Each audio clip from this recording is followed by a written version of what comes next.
La souffrance des riches. Aujourd'hui, je vous parle du New Age et de l'argent. On connaît le New Age, ce courant qui prône un retour à la spiritualité et dans lequel, mondialisation oblige, chacun s'approprie ce qu'il souhaite des différentes traditions religieuses, puissent-elles être extatiques. Le New Age, c'est l'ère de l'intuition, du channeling, communication avec un être censé appartenir à une autre dimension que la nôtre, de la guérison par l'énergie et de la découverte du psychisme avec ses pouvoirs inexplorés.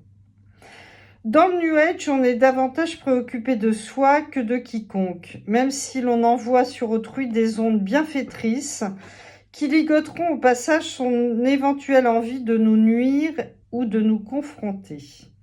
On s'allie aux autres par l'esprit, par la conjugaison des pensées positives censées créer un égrégore qui changera notre destin commun. Le New Age est l'univers du beau, de la puissance personnelle positive, du bon. Le mal et le mauvais se doivent d'être ignorés. On ne se bat pas contre le mauvais, on l'évite, on le nie, on choisit de ne pas le nourrir de notre énergie.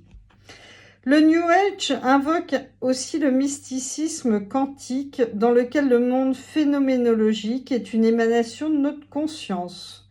Fort de toutes ces connaissances, si vous êtes et restez pauvre, vous êtes fautif d'avoir mal visualisé et empêché la richesse de se matérialiser, ou vos croyances limitantes et négatives sur l'argent vous entravent. Or, ironiquement, on constate que ce sont surtout les concepteurs de cette méthode qui font fortune par leurs enseignements diffusés à travers films, émissions de télé, livres, stages et formations. Et pour forcer le trait et renforcer les ventes, ils culpabilisent ceux qui n'obtiennent pas les résultats escomptés. Le mouvement New Age a ici dérapé de sa vocation première et l'argent qu'il faut maintenant rêver et créer mentalement par des photos, de la visualisation, des mantras répétés est revenu en force hanter ceux qui tentaient de réunir la terre et les cieux par une nouvelle spiritualité. Concernant la réussite matérielle, le New Age s'appuie bien sûr sur un phénomène réel, car les riches ont certes visualisé leurs projets. Et si chacun est conscient de la façon dont les riches se vautrent dans l'argent alors que d'autres meurent de faim, il existe une sorte de consensus autour du fait que ces gens se sont donné les moyens de réussir, et ce d'une manière très particulière.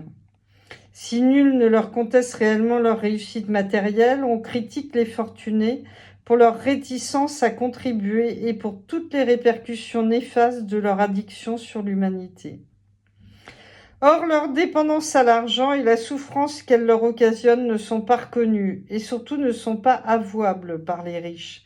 Ils en sont d'ailleurs la plupart du temps inconscients, à l'instar de tout addict qui vit dans le déni.